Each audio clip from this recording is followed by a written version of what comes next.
Nittany Nation, we are back once again, episode 12.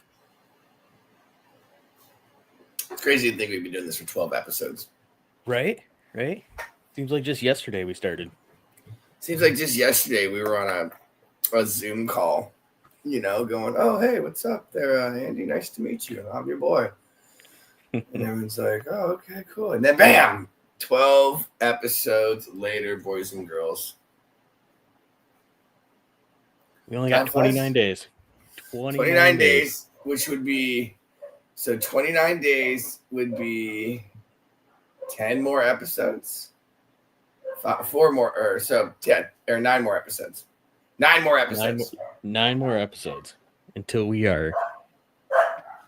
get to start the fun time. Yep. 9 more episodes until game on, lineman, as we like to say.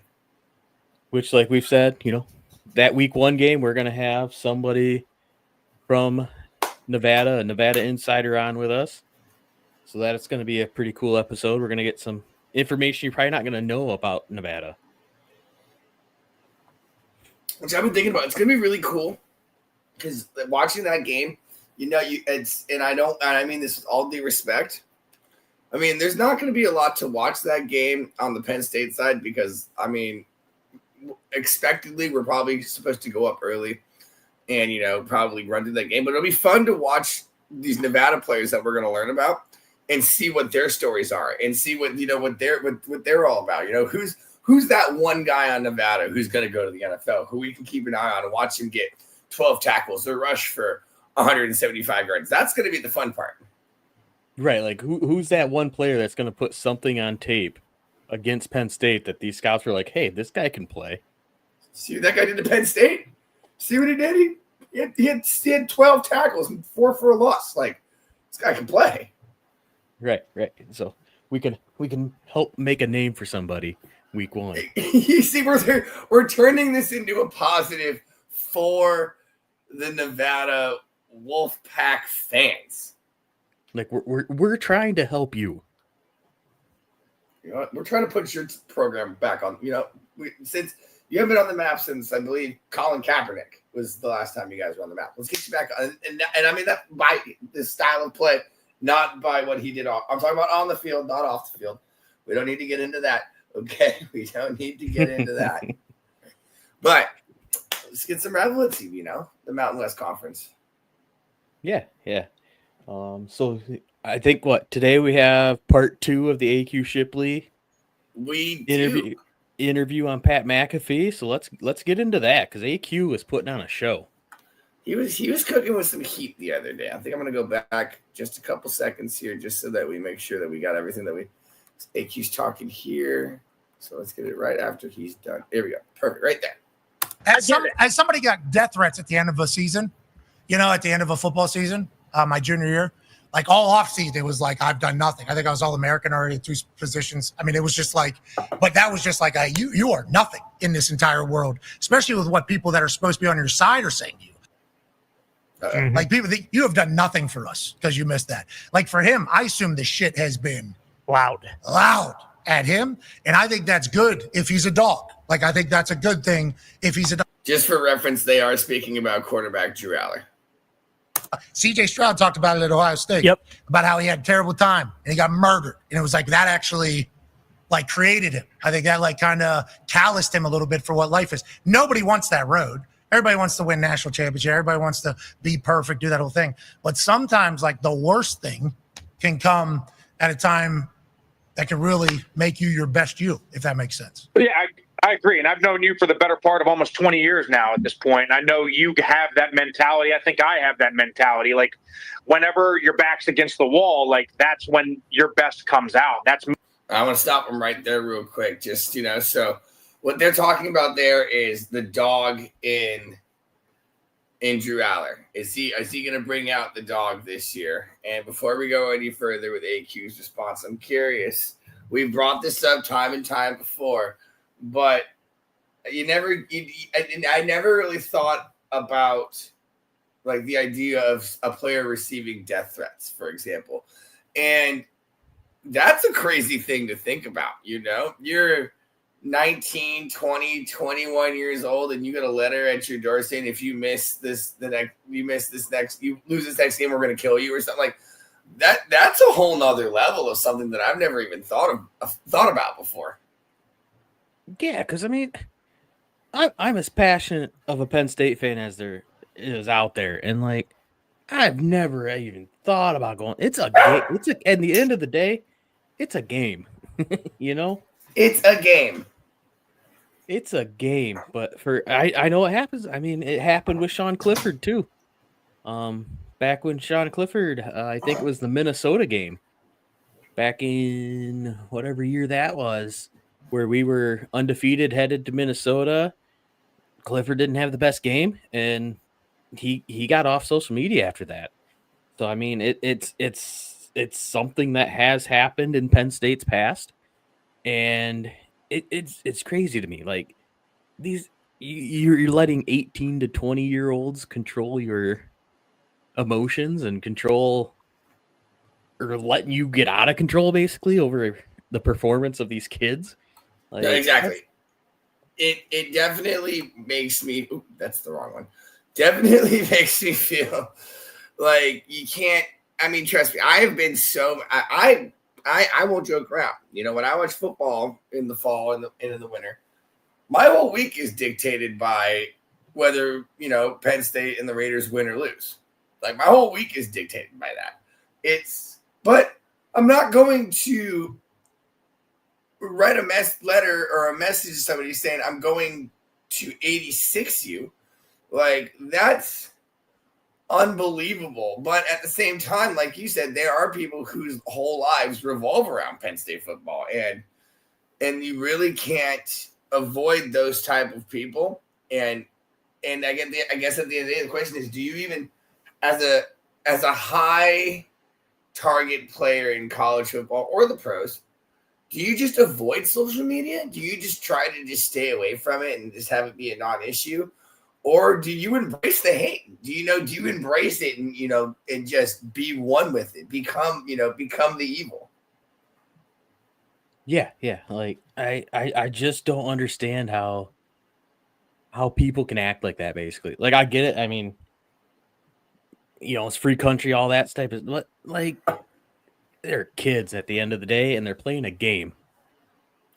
Literally, they're kids. Like, and I agree. You know, and think, don't be mad at and I've always said, don't be mad at the players.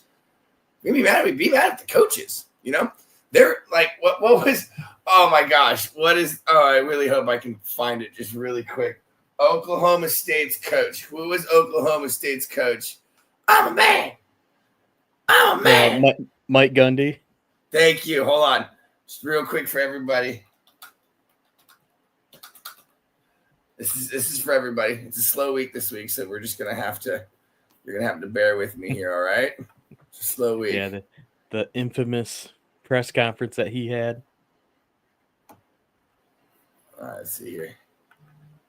So he starts off with, I have it on the wrong one, don't I? Oh, wait, is it good? Is it on there? Oh, no, it didn't switch over. Okay, hold on. Share this tab. Oh, haha, I'm learning. All right, good on Mike Gundy, just letting everybody know. Where are we at as society today? Come after me. I'm a man. I'm 40. I'm not a kid. Write something about me or our coaches. Don't write about a kid that does everything right, that's heart's broken, and then say that the coaches said he was scared. That ain't true. Where are we? I mean, giving off real big Coach Franklin vibes there. Yeah, and don't come at the kids. They're like you said, and we both said they're kids. Don't come at them. Come at the coaches, or just come at the program. Be mad at the program in general. You can't isolate your problems to one person and make it feel like that's okay. Yeah, like I get being mad that it didn't go our way. It happens every year. Like, there's a game or two every year. We're like, how did we lose this game? How come we can't win this game? But I don't want to go. Even to go after the coaches, like since I became a father, it's like, you know, these coaches, their kids will see that type of stuff online. Like, it's like, you know what I mean? 100%. I 100%. And it's, especially being a father as well, it really puts a whole nother perspective onto it. Like, imagine your son is playing football at any college and he calls you and goes, "Hey, Dad, I just got a letter and somebody wants to kill me." Like that. Andy, get your gun. We're going to campus. Like, what are we like as a parent? Even like that's. I'm going. All right. Come on now, little Andy Jr. You're gonna go ahead and sleep here in the, right next to me. We're not gonna worry about that. You're gonna, like that's insane to me. Right. Okay, but anyway, so that being said, we will keep on going here. A.Q. Shipley does talk about having the dog mentality and going forward with that. Me too. Not everybody's built that way. So I'm curious to see Drew how he responds. If Drew is that guy, right? Like, this is a big moment for him because every scout in America has your same sentiment, right? Every GM has your same sentiment. So can he be that guy? Will he be that dog whenever now your back's against the wall? Whenever it's a 2-minute drill and the game's on the line and you're down and you need a score and you need a play. This year, can you make that play? Because the guys at the next level, the guys that everyone's talking about, Mahomes, CJ Stroud, right? Like all these guys with that mentality, they make that play at the next level on the biggest stage, on the biggest moment in front of millions and millions of fans. And that being said, you have to be able to have that mentality in you. You can't just be a part of the game. You have to be above the game. I feel like you can only be as much of a player as you can be if you want to be. Oh, welcome back, buddy. Would you like me? It was a quick little one there. Would you like me to run it back for you real quick? Yeah. I couldn't hear anything, so I had to jump out real quick. You got it. We'll run this back real quick here. All right, here we go. If Drew is that guy, right? Like, this is a big moment for him because every scout in America has your same sentiment, right? Every GM has your same sentiment. So can he be that guy? Will he be that dog whenever now your back's against the wall? Whenever it's a 2-minute drill and the game's on the line and you're down and you need a score and you need a play. This year, can you make that play? Because the guys at the next level, the guys that everyone's talking about, Mahomes, CJ Stroud, right? Like all these guys with that mentality, they make that play at the next level on the biggest stage, on the biggest moment in front of millions and millions of fans. Hopefully. Yeah, like Drew got kicked off the horse last year. Like, plain and simple. That Orange Bowl against Notre Dame, he threw multiple interceptions that got called off by penalty, and he had the 1 or 2 interceptions that actually counted that weren't negated by penalty. I mean, it comes back to the old adage, are you going to get back on the horse? And now, can he rise to the occasion that is in front of him? Because he's being asked to lead this team to a national title, basically. Anything short of that is going to be viewed as a disappointment or not living up to expectation. 100%. It really, and I think Shipley puts it very well in the fact that he just says something along the lines, hey, it's time to nut up or shut up. Like, you don't have another year. All right, this is it. You're literally, and he said my favorite thing, your back is against the wall. You haven't beat Ohio State. You haven't performed on the highest level. Your back is literally against the wall. It's now or never. And this will come down to, your legacy at the end of the day. This is the end of, at the end of the day, this is who you're going to be in the eyes of Penn State for the rest of your life. Who do you want to be? Right. Drew's being talked about for all the wrong reasons. You know what I mean? He's only being talked about in a negative light right now because that's kind of what the taste he's left in everybody's mouth is that interception at the end of the Notre Dame game. And then if you look at his stats in the playoffs and against Ohio State, he has not got the job done, plain and simple. You can't sugarcoat it anyway. He hasn't played well enough in the biggest games, and he's got one last chance to rectify it. This is a very big "what have you done for me lately" type team. We've gotten so close every year, and it's hard to look back because every year we've gotten closer and closer. So it's, what are you going to do for me now? What have you done for me? And and Drew needs to realize that and look forward as well. Yeah, you're great against Illinois. You're great against Michigan State. You're great against Northwestern. But that's not what we're here for. No, we are not. There's there is a ton of quarterbacks in the country that would look good against those teams. We need you to be the guy that gets us over the Ohio State hump, gets us over the Oregon hump now, get us over the big game hump, basically.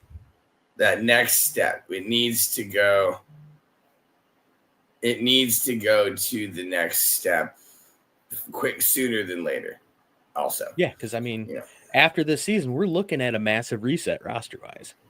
So it's you're putting your chips all in right now. And all the chips are on Drew Aller being the guy. 100%. You had something for us after this, but I don't think it re-uploaded. Yeah, I'll get it going here. So, with that being said, boys and girls, welcome to Voice of College Football, Penn State Nittany Lions Live. I am your boy. This is Andy. We are live every Tuesday and every Friday at 6:30 p.m. Western, 9:30 p.m. Eastern. Oops, you know what? Sorry, I'm on the West Coast. What can I say? If you guys are enjoying the show, please make sure you hit us with a like, a follow, a subscribe, all of the above, which makes it awesome. And that being said, Andy, did I miss anything? I got that video ready for us to go. So basically, Media Day was last week, a couple weeks ago, whatever it was. Time runs together when there's no football. A few days ago. And the coaches were asked basically the toughest environment in the Big Ten. And this is what the coaches had to say. Penn State is pretty unique. It's not just a game in Beaver Stadium. It's the Whiteout that year. It's all in sync. It goes 3.5 hours, and it's all a show. The Whiteout at Penn State at night, not the noon. The night Whiteout is insane. High State. Loud. Oregon was loud. I still think Penn State's probably the loudest. Penn State. Michigan wasn't crazy. I was thinking it was going to be Michigan. Wisconsin's pretty good. It's a toss-up probably between Ohio State and Michigan. By far, I think the whiteout attitude and energy at Penn State is very unique. Definitely the loudest environment, in my opinion, that I'd ever been a part of in that low end zone. We were on the 2-yard line, and you could really hear the effect of that crowd. Was pretty impressive. Nebraska was pretty wild. And I've been in all of them. And the one that stands out in your mind right away is just last year in Kinnick Stadium, the night game at Iowa. I'm actually going to give you two, which I'm cheating. But when I was at Ohio State, and it was 2006, and we were on our run being the number one team in the country, we played Iowa at night at Kinnick Stadium, and I thought that was the craziest stadium that I've ever been in. The Michigan-Ohio State game of 2016. It was as loud as I've ever seen in my life, and it was snowing, and it was just the dream of any person that wanted to ever be in college football to be a part of that game. Penn State, I hate giving them compliments, but I will. I mean, they put on one great show. They're Whiteout, and they're 100 and however many thousand strong, and it's loud. I will give them credit. I have to. As part of my therapy, I got to give credit due where it's due, and Penn State is a loud place. It's a great venue for a college game. The Whiteout at Penn State is pretty. So, few things to unpack there. First thing, Mike Loxley in Maryland. Just a hatred for James Franklin right there. Just does not like him. They do not like each other. It is mutual. The last few times they've played, it's been a heated handshake. They have a history, and I am here for it. Oh, sign me up. Let me get my popcorn. Okay, yes, please and thank you. Right, I'm sorry to little bro you, but come on, Maryland. You're Maryland. You're great at basketball. You're great at lacrosse. Sorry, you're just not that good at football. I don't have to tell you. Yeah, and I mean, these two used to work together. They were on the same staff way back in the day. So, I mean, it's not like, it's a hatred from somewhere. And it's one of the few, like, rivalries, if you want to say that, where it's one of those games where James Franklin gets up for anytime he goes against Mike Locksley. Oh, yeah. He tries to run it up every single time, too. It's a healthy rivalry for James Franklin, a very unhealthy rivalry for Maryland. But one thing I did notice there is they kept bringing up a certain game, a certain whiteout game that they were talking about. I believe it was the Michigan Penn State whiteout game, and I have the footage of what everybody's talking about. This was the first play of the game. The very first play, and this is how loud the stadium was. Just iconic.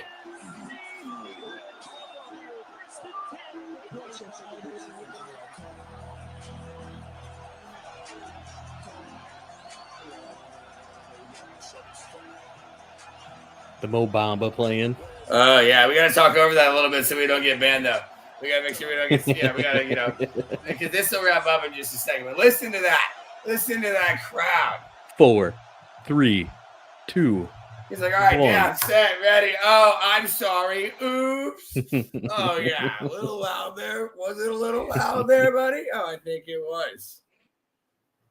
And I mean, I thought you were going a different direction when you were saying one game, because there was something that kept popping up there that's on the schedule for this year, and that's Iowa. Okay, hold on. I got it right here.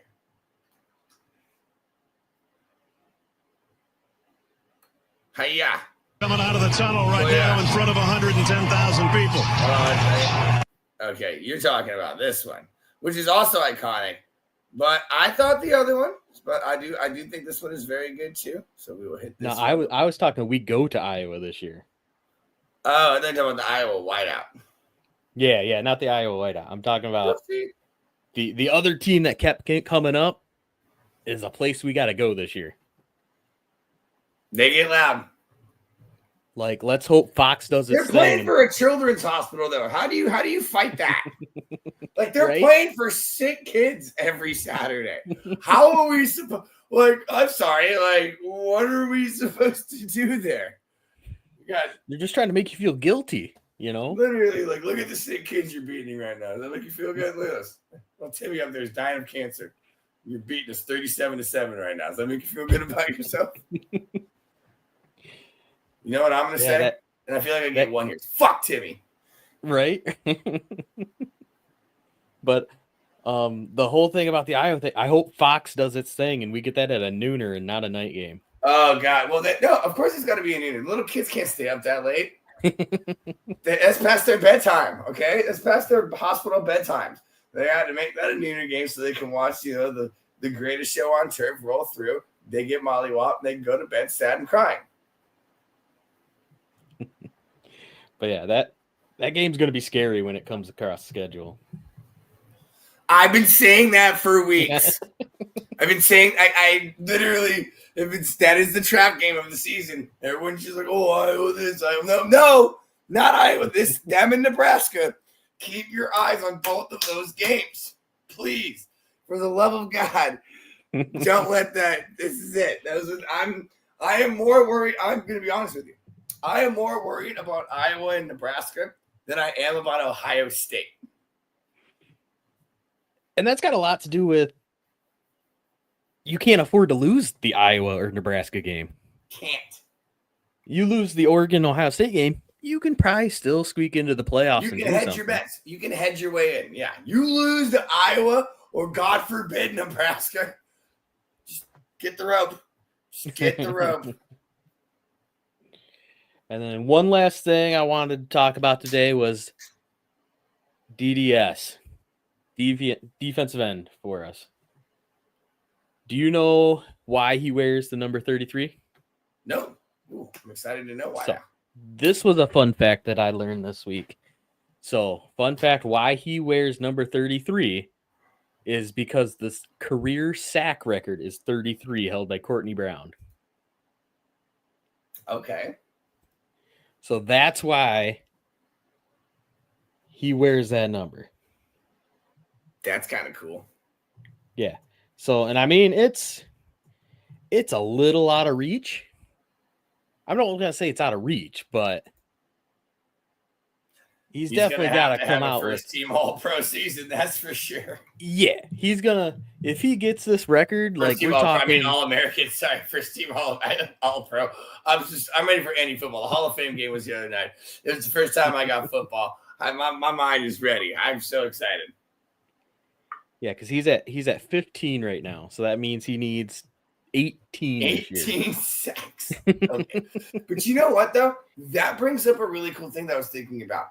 If you ever start, like, let's say after your sophomore or junior year, if you start sniffing the number, you should wear the number. It's almost like wearing number 10 in soccer. You know, when you wear number 10, it like means like you're the best player on the team. So they should wear it. And if they pass and then they surpass it that year, the next year, if a kid gets close, then they would, like, say if it's 33, then next year it's 34. They wear 34. And then if it gets passed, then it's 35. That'd be a cool, like, tradition. Yeah, for sure. And then just it'd be so cool if he did it, because then like this season was he'd be top 5 draft pick if he pulls that off. If you get 18 sacks in a season, you are the number 1 draft pick. There's no. I'm sorry. If you get 18 sacks in a college football season, you are. They're trying to draft you before the draft. You're getting pre-drafted. He's got to get off to a hot start with Nevada, Florida International. I get 5 there, another 5 in the next one. then he can slow it down. All right, I get 2, 1, 0, 0, 3, 2, 1, 1, 1. Done. But yeah, that was like a cool little tidbit I learned since our last show was. I didn't know why he wore 33. Everybody kind of has their whys and why nots of what number they have. And I thought that was kind of a cool little tidbit there. That's not bad. I like that. That was actually very cool. And I would have never guessed would have been the answer too. And then to know that makes it even cooler. Yeah, especially if you look at, all the pass rushers that have come through Penn State. And it's Courtney Brown that's the record holder, not Micah, not Abdul Carter, not LeVar Arrington, not Carl Nassib, or not your 2 Mark Goros Matos, like not Chop Robinson. Like none of the big guys have done their entire career. That's because, and I've always joked about this, people who normally have records in college peaked in college. That was it. That was your apex. Now, when you see a guy like Saquon, or you see a guy like, or Derrick Henry continually, gradually keep going. Oh, I guess Derrick Henry is a bad example because he's the highest trophy winner. But, some people just, their bodies peak at that point. And then some others, they just keep going. Like Ryan Leaf. Perfect example. Jamarcus Russell. Right. All right, that'll do it for us this week on Penn State Nittany Lions Live on the Voice of College Football Network. Like, subscribe, review. Really trying to grow this show. It is growing. Thank you guys for helping us grow this. Everybody, slowly but surely, we're more and more every week. We really appreciate you guys. Seriously, we do this for you guys. This is just something where Andy and I take a little bit of time out of our week, to come and give you the best. Try to give you the best news we can in regards to Penn State football. So we really appreciate you guys tuning in. It means the world to us. So just from the bottom of my heart, thank you very much. Yeah. Can't end it any better than that. Have a good weekend, guys. We'll see you back on Tuesday.